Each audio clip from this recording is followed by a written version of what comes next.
ಈಗ ಸದ್ಯಕ್ಕೆ ಕರ್ನಾಟಕದಲ್ಲಿ ಸಮರ್ಥ ಆನೆಗಳು ಅಂದರೆ ಒಂದು ಕಾಲದಲ್ಲಿ ಅಭಿಮನ್ಯು ಬಿಟ್ಟರೆ ಬೇರೆ ಆನೆಗಳೇ ಇಲ್ಲ ಅಂತ ಆಗಿತ್ತು. ಈಗ ನಮ್ಮ ಎಲ್ಲ ಹುಡುಗ ಆನೆಗಳು, ಏಕಲವ್ಯ ಆಗಿರ್ಬೋದು, ನಮ್ಮ ಭೀಮ ಆಗಿರ್ಬೋದು, ಆಮೇಲೆ ಇನ್ನು ಬೇರೆ ಬೇರೆ ಆನೆಗಳು, ಶ್ರೀಕಂಠ ಇರ್ಬೋದು, ಸುಗ್ರೀವ ಇರ್ಬೋದು, ಧನಂಜಯ ಇರ್ಬೋದು, ಹೀಗೆ ಒಂದು ಒಳ್ಳೆ ಸಮರ್ಥ ಆನೆಗಳು ಆಗಿದ್ದಾವೆ. ಅದ್ರ ಜೊತೆಗೆ ಒಳ್ಳೆ ಶೂಟರ್ಸ್ಗಳು ಈಗಿದ್ದಾರೆ. ಅದರಲ್ಲಿ ನಮ್ಮ ರಮೇಶ್ ಹುಲಿಯ ಆಗಿರ್ಬೋದು, ಆಮೇಲೆ ನಮ್ಮ ಕೊಡಗಿನ ವೀರ ರಂಜನ್ ಆಗಿರ್ಬೋದು, ಇವರೆಲ್ಲ ಆನೆ ಹುಲಿ ಯಾವುದಕ್ಕೂ ಕೇರ್ ಮಾಡ್ದಲೆ, ಕಠಿಣ ಅಂದರೆ ಕಷ್ಟದಲ್ಲೂ ಹೆದರ್ದಲೆ ಸಿಕ್ಕಾಪಟ್ಟೆ ರಿಸ್ಕ್ ತಗೊಂಡು ಏನು ಈಗ ನರಹಂತಕ ಅಂತ ಏನು ಅನಿಸ್ಕೊಂಡವೆ ಆನೆಗಳು. ಆದರೆ ಆನೆಗಳು ನರಹಂತಕ ಆಗಿದ್ದು ಮನುಷ್ಯರಿಂದಲೇ ಇರಲಿ. ಈಗ ಮನುಷ್ಯರನ್ನ ಸಾಯಿಸ ಆನೆಗಳನ್ನ, ಕೆಲವು ರೌಡಿ ಆನೆಗಳು, ಕೆಲವು ಕ್ರಾಪ್ ಲಾಸ್ ಮಾಡೋ ಆನೆಗಳು, ಹೀಗೆ ಸುಮಾರು ಥರ ಆನೆಗಳು, ಎಲ್ಲ ಆನೆಗಳನ್ನು ಆರಾಮಾಗಿ ಹಿಡಿದು ಕಟ್ಟಿ ಅವನು ಎಲ್ಲೆಲ್ಲಿಗೆ ಕಳಿಸ್ಬೇಕು ಅದು ಮಾಡ್ತಾ ಇದ್ದಾರೆ. ಈಗ ಎಲ್ಲವೂ ಸರಿ ಇದೆ. ಅದರಲ್ಲಿ ನೀವು ವಿಡಿಯೋ ಮಾಡಿರಿ, ರೀಲ್ಸ್ ಮಾಡಿರಿ, ಅದು ಮಾಡಿರಿ, ಇದು ಮಾಡಿರಿ, ಅದಕ್ಕೂ ಇದಕ್ಕೂ ಏನು ಸಂಬಂಧ? ಈಗ ನಮ್ಮ ನ್ಯಾಷನಲ್ ಜಿಯೋಗ್ರಫಿ ಚಾನಲ್ ಆಗ್ಬೋದು, ಅನಿಮಲ್ ಚಾನಲ್ ಆಗ್ಬೋದು, ಅದರಲ್ಲಿ ಎಲ್ಲ ನಾವು ನೋಡ್ತೀವಲ್ಲ. ಅದರಲ್ಲಿ ಮತ್ತೆ ಬೇರೆ ಇದರಲ್ಲೆಲ್ಲ ನೋಡ್ತಾ ಇರ್ತೀವಿ. ಆಫ್ರಿಕಾದಲ್ಲಿ ಹೆಲಿಕಾಪ್ಟರ್ಲಿ ಆನೆ ಓಡ್ತಾ ಇರ್ತದೆ, ಹೋಗಿ ಇವರು ಹೆಲಿಕಾಪ್ಟರಿಂದ ಹೊಡೆದು ಡಾಟ್ ಮಾಡಿ ಅಲ್ಲಿ ಬಿದ್ದ ಮೇಲೆ ಒಳಗಡೆ ಹೋಗಿ ಎಲ್ಲರಿಗೂ ಕಾಣಂಗೆ ಅದನ್ನ ಆಪರೇಷನ್ ಮಾಡಿ ಎಲ್ಲ ವಾಪಸ್ ಬಿಡೋದು, ಇವೆಲ್ಲ ನಡೀತಾ ಉಂಟು. ಅದರಲ್ಲಿ ಈಗ ಅದರಿಂದ ಏನು ತೊಂದರೆ ಅನ್ನೋದು ಬೇಕಲ್ಲ, ಸುಮ್ಮನೆ ಕ್ರಿಯೇಟ್ ಮಾಡಬಾರ್ದು. ಆಮೇಲೆ ದಕ್ಷ ಅಧಿಕಾರಿಗಳನ್ನ ಕೆಲಸ ಮಾಡಕ್ಕೆ ಬಿಡ್ಬೇಕು. ಅವರು ಅವರ ಪ್ರಾಣದ ಹಂಗು ತೊರೆದು ಹೋಗಿರ್ತಾರೆ. ಇವತ್ತು ಒಂದು ಆನೆ ಕಾರ್ಯಾಚರಣೆ ಐತೆ ಅಂದಾಗ ಅವ್ರ ಮನೆಯವರೆಲ್ಲ, ಅವರ ಫ್ಯಾಮಿಲಿಯರು ಎಲ್ಲ ಒಂದು ರೀತಿ ದುಗುಡದಲ್ಲೂ ಇರ್ತಾರೆ, ಬೇಜಾರದಲ್ಲೂ ಇರ್ತಾರೆ, ದುಃಖದಲ್ಲೂ ಇರ್ತಾರೆ. ಏನಾಗ್ತದೋ ಅಂತ ಆ ಪರಿಸ್ಥಿತಿ ಬಂದಿದೆ. ಅದನ್ನೆಲ್ಲ ಮೆಟ್ಟಿ ನಿಂತು ಇವರು ಸ್ವಂತ ರಿಸ್ಕ್ ತಗೊಂಡು ಆನೆಗಳನ್ನ ಹೊಡಿತಾರೆ. ಕೆಲವು ಟೈಮು 50-50 ಇಲ್ಲ 99.5% ಇವರು ಬದುಕುಳಿತಿದ್ದಾರೆ. ಆದ್ರೆ ಯಾಕೆ ಸುಮ್ಮನೆ ಅವ್ರನ್ನ ಕೆಲಸ ಮಾಡಕ್ ಬಿಡೋದಿಲ್ಲ? ಒಂದೊಂದ್ಸತಿ ಏನಾಗ್ತದೆ ಅಂದ್ರೆ, ನಾನು ಹೆಚ್ಚು ಕಡಿಮೆ 20-22 ವರ್ಷದಿಂದ ಆನೆ ಹಿಡಿಯೋ ಕಾರ್ಯಾಚರಣೆಯಲ್ಲಿ ನಾನು ತೊಡಗಿಸ್ಕೊಂಡಿನಿ, ನಾನು ಸೇರ್ಕೊಂಡಿರ್ತೀನಿ. ಹಿಂದೆಲ್ಲ ಈಗಲಾದ್ರೆ ETF ಹುಡುಗರೆ, ಮೊದಲು ಯಾರು ಇರ್ತಿರ್ಲೇ ಇಲ್ಲ. ಆನೆ ಕಾಲು ಕಟ್ಟೋದು ನಾವೇ, ಎಲ್ಲನೂ ಮಾಡ್ತಿದ್ದು. ಇಲ್ಲ ನಾನು ಸ್ವಲ್ಪ ಹುಡುಗರನ್ನ ಕರ್ಕೊ ಬರ್ತಿದ್ದೆ. ಅದಕ್ಕಾಗಿ ಆ ಕಾಲದಿಂದಲೂ ನಾವು ನೋಡ್ತಾ ಇದೀವಲ್ಲ. ಏನು ಅಂತದ್ದು ಈಗ ಏನಾಗಿದೆ ಅಂತ ಬೇಕಲ್ಲ. ಸುಮ್ಮನೆ ಯಾಕೆ ಹಂಗೆಲ್ಲ ದಕ್ಷ ಅಧಿಕಾರಿಗಳಿಗೆಲ್ಲ ತೊಂದರೆ ಕೊಡೋದು? ಅವರು ಈಗ ವೆಂಕಟೇಶಣ್ಣ ಅವತ್ತು ವೆಂಕಟೇಶಣ್ಣ ತೀರೋದ್ರು. ಏನು ಮಾಡಿರು? ವೆಂಕಟೇಶಣ್ಣ ಎಷ್ಟು ಆನೆ ಹೊಡೆದ್ರು? ಅವ್ರು ರಿಟೈರ್ಡ್ ಆಗಿ ಅವ್ರಿಗೆ 66-67 ವರ್ಷ, 68 ವರ್ಷ ಆದರು. ಅವಾಗಲೂ ಬಂದು ವರ್ಕ್ ಮಾಡಿದ್ರು. ಏನು ಕೊಟ್ರಿ? ಒಂದಿಷ್ಟು ಹಣ ಕೊಟ್ರಿ, ಅದು ದುಡ್ಡು ಲೆಕ್ಕಕ್ಕಿಲ್ಲದ ದುಡ್ಡು. ಇಷ್ಟು ದಿವಸ ಆದರೂ ಅವ್ರ ಮಗಗೆ ಏನಾದ್ರು ಕೆಲಸ ಕೊಟ್ರ? ಈಗಲೂ ಅಷ್ಟೇ. ಇವರು ಹೆಂಡತಿ, ಚಿಕ್ಕ ಮಕ್ಕಳು, ಇವರು ಹೋಗಿ ಅಲ್ಲಿ ಕಷ್ಟಪಟ್ಟು ಪ್ರಾಣದ ಹಂಗು ತೊರೆದು ಕೆಲಸ ಮಾಡ್ತಾರೆ. ಯಾಕೆ ತೊಂದರೆ ಕೊಡೋದು ಅಂತ ನಂಗೆ ಅರ್ಥ ಆಗ್ತಾ ಇಲ್ಲ. ಯಾರು ಫಾರೆಸ್ಟ್ ಡಿಪಾರ್ಟ್ಮೆಂಟರಿಗೆ ಅದ್ರ ಬಗ್ಗೆ ಚಿಂತೆ ಇಲ್ಲ ಅಂದಮೇಲೆ ಬೇರೆಯವರೆಲ್ಲ ಯಾಕೆ ಇದು ಮಾಡಬೇಕು? ಇದೆಲ್ಲ ಸರಿ ಅಲ್ಲ. ಆಮೇಲೆ ಈ ಕಡೆ ಮತ್ತಿಗೋಡಿನ ಕ್ಯಾಂಪಿನ ಆನೆಗಳು ವಿಚಾರಣೆ ಅಂದರೆ ಯೋಗಕ್ಷೇಮ ನೋಡ್ಕೋಬೇಕು. ಈ ಕಡೆ 15 ದಿವ್ಸಕ್ಕೊಂದ್ಸತಿ ಇವು ಕರದಲ್ಲಿಗೂ ಟ್ರ್ಯಾಕ್ ಮಾಡಕ್ಕೆ ಹೋಗ್ಬೇಕು. ಇಷ್ಟು ದಿವಸ ಆದರೂ ಒಬ್ಬ ವೆಂಕಟೇಶಣ್ಣ ಹೋದ್ಮೇಲೆ ಒಬ್ಬ ಶಾರ್ಪ್ ಶೂಟರ್ನ ರೆಡಿ ಮಾಡೋಕ್ಕೇನಕ್ಕೆ ಈ ಸರ್ಕಾರಕ್ಕೆ ಆಗಿಲ್ಲ. ಇವರಿಗೆ ಡಬಲ್ ಡ್ಯೂಟಿ. ಇದು ಸರಿಯಲ್ಲ. ಆಮೇಲೆ ಇಲ್ಲಿಂದ ಇದಕ್ಕೆ ಕಳಿಸ್ತೀರಿ, ಇವ್ರನ್ನ ಅರುಣಾಚಲ್ ಪ್ರದೇಶಕ್ಕೆ ಕಳಿಸ್ತೀರಿ. ಅಲ್ಲಿ ಹೋಗಿ ಅಲ್ಲಿ ಗೋಳಾಡಿ, ಅಲ್ಲಿ ಯಾವುದೇ ವ್ಯವಸ್ಥೆ ಇಲ್ಲ, ಅಲ್ಲಿ ಗೋಳಾಡಿಕೊಂಡು ಆ ಆನೆಗಳನ್ನ ಸುಲಭ ಅಲ್ಲ ಆನೆ ಹೊಡೆಯೋದು. ನಾವು ಸಾಕಿದ ದನನ ಹೊಡೆದಂಗಲ್ಲ ಆನೆಗಳನ್ನ ಹೊಡೆಯೋದು. ಆನೆಗಳನ್ನ ಡಾಟ್ ಮಾಡೋದು, ಹುಲಿಗಳನ್ನ ಡಾಟ್ ಮಾಡೋದು, ಅದು ಅದು ಅದು ಅದು ಅವರಿಗೆ ಗೊತ್ತು, ಬೇರೆಯವ್ರಿಗೆ ಗೊತ್ತಾಗಲ್ಲ. ಎಲ್ಲೋ ಕುತ್ಕೊಂಡು ಒಂದು ಆನೆ ಹೊಡೆದ್ರು, ಆನೆನಲ್ಲೇನು ನಿಂತಿರ್ತದ ಕಣ್ಮುಚ್ಕೊಂಡು? ಎಷ್ಟೋ ಸತಿ ಫೈಟ್ ಮಾಡ್ತವೆ, ಎಷ್ಟೋ ಸತಿ ಬೇರೆ ಆನೆಗಳು ಫೈಟಿಗೆ ಬರ್ತವೆ. ಸುಮಾರು ಸಮಸ್ಯೆಗಳಿದಾವೆ. ಅದನ್ನೆಲ್ಲ ಮೆಟ್ಟಿ ನಿಂತು ಇವರು ಕೆಲಸ ಮಾಡ್ತಾ ಇದ್ದಾರೆ. ಹಾಗಾಗಿ ರೀಲ್ಸ್ ಮಾಡ್ಲಿ, ಏನಾಗ್ತದೆ ಮಾಡಿದ್ರೆ ಏನಾಗ್ತದೆ? ಮೊನ್ನೆ ನೋಡಿ, ಮೊನ್ನೆ 2 ಆನೆನ ಎರಡು ಜನಗಳನ್ನ ಒಂದು ಮರಿ, ಒಂದು 14-15 ವರ್ಷದ ಒಂದು ಮರಿ ಸಾಯಿಸ್ತು. 2 ಜನ ಅಂದ್ರೆ ಅದು ಭಯಂಕರ ಭಾರಿ ಹುಷಾರ ಆನೆ. ಅದು ನಾನು ಹಿಂದೆ ನರಭಕ್ಷಕ ಹುಲಿಗಳ ಬಗ್ಗೆ ನಾನು ಅದ್ರ ಬಗ್ಗೆ ತಿಳ್ಕೊಂಡಿದ್ದೆ. ಒಂದು ಹಳ್ಳಿಯಲ್ಲಿ ಒಂದು ದಿವಸ ಸಾಯಿಸಿದ್ರೆ, ಒಬ್ಬನ ಹೊತ್ಕೊಂಡು ಹೋಗಿ ಸಾಯಿಸಿ ತಿಂದ್ರೆ ಮತ್ತೆ ಆ ಹಳ್ಳಿ ಕಾಲಿಡಟ್ಟಿಲ್ಲ, ಅದ್ರ ಪಕ್ಕದ ಹಳ್ಳಿಗೆ ಹೋಗಿ ಇನ್ನೊಬ್ಬನ ಹಿಡ್ಕೊಂಡು ಸಾಯಿಸೋದು. ಆ ರೀತಿ ಮಾಡ್ತಿದ್ದು ನರಭಕ್ಷಕ ಹುಲಿಗಳು. ಅದೇ ರೀತಿ ಈಗ ಕಳಸರಿ ನಾವು ಬಾಳೆಹೊನ್ನೂರ ಹತ್ರ ಭದ್ರಾ ನದಿ ಹತ್ರ ಹಿಡಿದು ಆನೆನು ಅದೇ ರೀತಿ ಮಾಡ್ತು. ಹೊಳೆಯ ಬಲದಂಡೆಲಿ ಒಬ್ಬನ್ ಸಾಯಿಸಿ 3 ದಿವಸಕ್ಕೆ ನದಿ ದಾಟಿ ಹೋಗಿ ಅಲ್ಲಿ ಒಬ್ಬಳು ಲೇಡಿ ಸಾಯಿಸ್ತು. ಅವತ್ತು ಬೆಳಗಿಂದ ಮಳೆ ಇತ್ತು, 3-4 ಡಾಟ್ ಮಾಡಿರೋ ಆನೆ ಬೀಳ್ತಿರ್ಲಿಲ್ಲ. ಅದೇನು ಬಾಬಾ ಅಂದ್ರೆ 1,500-2,000 kg ಆನೆ. ಅದು ಕೆಲವು ಟೈಮ್ ವೆದರ್ ಪ್ರತಿಕೂಲ ಹವಾಮಾನ ಹಾಗಾಗ್ತದೆ. ಅದು ಮೊನ್ನೆನೂ ಅಷ್ಟೇ. ಮೊನ್ನೆ ಏನಾಯ್ತು, ಒಂದು 40 ಡಿಗ್ರಿ ಸೆಲ್ಸಿಯಸ್ ಇತ್ತು ಅಂತ ಕಾಣ್ತದೆ ಹೀಟು. ಅವಾಗ ಡಾಟ್ ಮಾಡಿರು ರಾಮನಗರದಲ್ಲಿ. ಅವಾಗ ಆನೆಗೆ ಒಂದು ಸ್ವಲ್ಪ ಸುಸ್ತಾಯ್ತು. ಅದೆಲ್ಲ ಕಾಮನ್ ಅದು. ಅವಾಗ ಅದನ್ನೇ ದೊಡ್ಡದು ಮಾಡೋದು ಸರಿಯಲ್ಲ.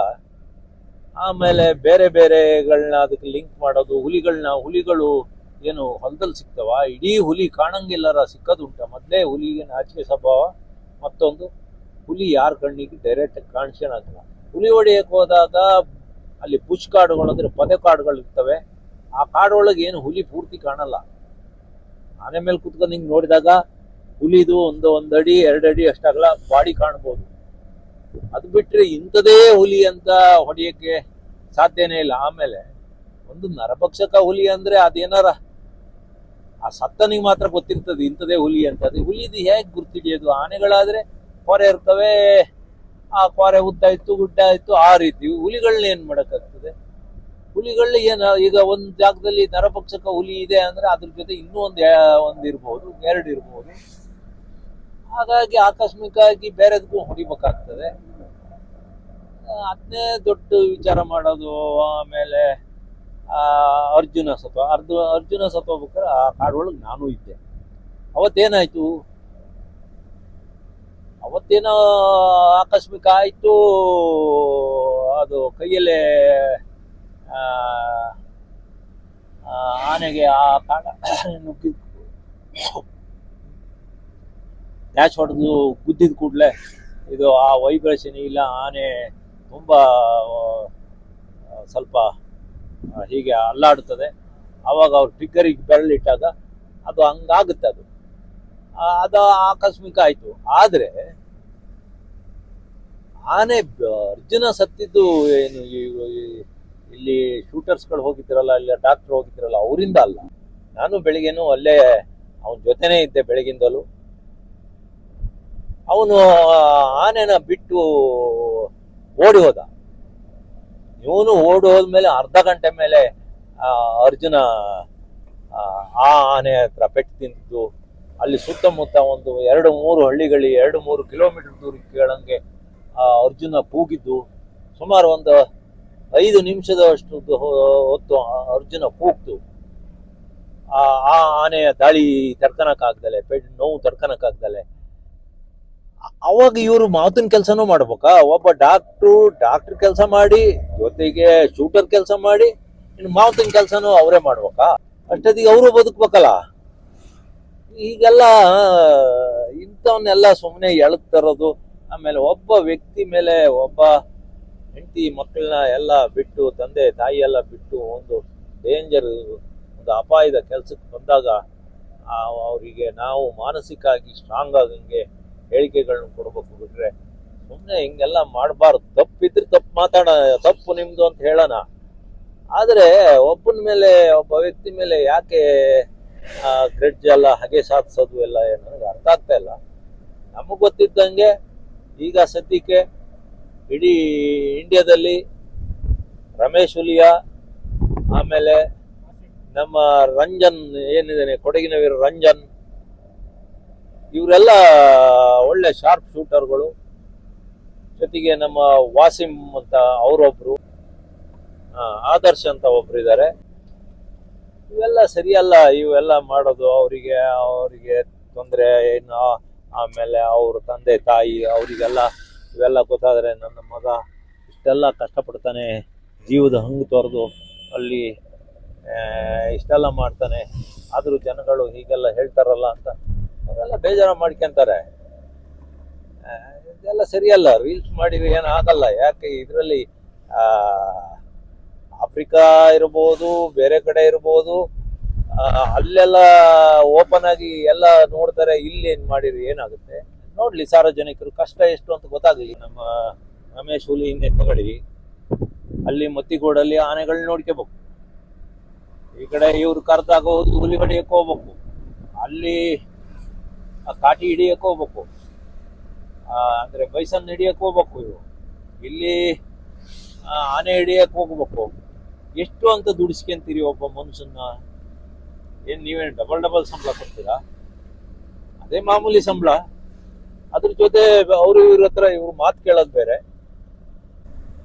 ಚೆಟ್ಟಿಯಪ್ಪ ಕಾಲದಿಂದ, ಚೆಟ್ಟಿಯಪ್ಪ ಇರ್ಬೋದು, ಆಮೇಲೆ ಬಂದು ಇವ್ರು ಇರ್ಬೋದು, ನಾಗರಾಜ್ ಇರ್ಬೋದು, ಎಲ್ಲರ ಜೊತೆನೂ ನಾನು ಆನೆ ಹಿಡಿಯಲ್ಲಿ ಹೋಗಿದ್ದೀನಿ. ಅವರು ನಡ್ಕಂದೇ ಬರ್ತಿದ್ರು, ಆನೆ ಮೇಲೆ ಬರ್ತಿರ್ಲಿಲ್ಲ, ನಡ್ಕಂದೇ ಬರ್ತಿದ್ರು. ಕಾಡೊಳಗೆ ಎಂತೆಂಥ ಕಾಡು, ಎಂತೆಂಥ ದೈತ್ಯ ಆನೆಗಳು. 4 ಜನ ಸಾಯಿಸ್ತವು, 10 ಜನ ಸಾಯಿಸ್ತವು. ಆನೆಗಳನ್ನೆಲ್ಲ ಹಿಡಿಯಕ್ಕೆ ಹೋದಾಗ ಅವರೆಲ್ಲ ಭಾರಿ ರಿಸ್ಕ್ ತಗೊಂತಿದ್ರು. ಅವರು ಎಲ್ಲ ಕೆಲಸ ಮಾಡ್ತಿದ್ರು. ಆದರೆ ವೆಂಕಟೇಶನ್ಗೆ ರೈಫಲ್ ಕೊಡ್ತಿದ್ರು, ಅವ್ರು ಹೊಡಿತಿರ್ಲಿಲ್ಲ. ಯಾಕೆಂದ್ರೆ ವೆಂಕಟೇಶನ್ ಒಬ್ಬ ಅಧಿಕೃತ ಒಬ್ಬ ಸರ್ಕಾರ ನೇಮಕ ಮಾಡಿದ ಒಬ್ಬ ಶಾರ್ಪ್ ಶೂಟರ್ ಅಲ್ವಾ. ಇವ್ರು ಯಾರು ಹೊಡಿತಿರ್ಲಿಲ್ಲ, ಆದ್ರೆ ಜೊತೆನೆ ಬರ್ತಿದ್ರು. ಕೆಲವು ಟೈಮ್ ಓಡಿ ತಪ್ಪಿಸ್ಕೊಂತಿದ್ರು ಆನೆ ಅಟ್ಟಿಸ್ಕೊಂಡ್ ಬಂದಾಗ. ಅವಾಗಿಂದಲೂ ಒಂದು ಪರಂಪರೆ ಚೆನ್ನಾಗಿ ನಡ್ಕೊಂಡು ಬರ್ತಾ ಇದೆ ಕರ್ನಾಟಕದಲ್ಲಿ. ಈಗಲೂ ಅದು ಮುಂದುವರಿತದೆ. ಆದ್ರೆ ಇವ್ರುಗಳು ಸುಮ್ಮನೆ ಇವ್ರನ್ನೆಲ್ಲ ಟಾರ್ಗೆಟ್ ಮಾಡೋದು. ಅವರಿಗೂ ನಾಳೆ ಬೇಜಾರಾಗ್ತದೆ. ನಾವು ಇಷ್ಟು ದುಡಿದು ಜೀವದ ಹಂಗು ತೊರೆದು ನಾವು ಇಷ್ಟೆಲ್ಲ ಕೆಲಸ ಮಾಡಿದ್ರು, ಯಾಕೆ ನಮ್ಮನ್ನು ಟಾರ್ಗೆಟ್ ಮಾಡ್ತಾರೆ ಕೆಲವರು ಅಂತ. ಅದು ಯಾರು ಅರಣ್ಯ ಇಲಾಖೆಯವರಾಗಲಿ, ಅರಣ್ಯ ಮಂತ್ರಿಗಳಾಗಲಿ ಅವರಲ್ಲ, ಪಬ್ಲಿಕರ್ಸ್ಗಳು. ಅವರಿಗೆ ಅದು ಯಾಕೆ ನನಗೂ ಅರ್ಥ ಆಗ್ತಾ ಇಲ್ಲ.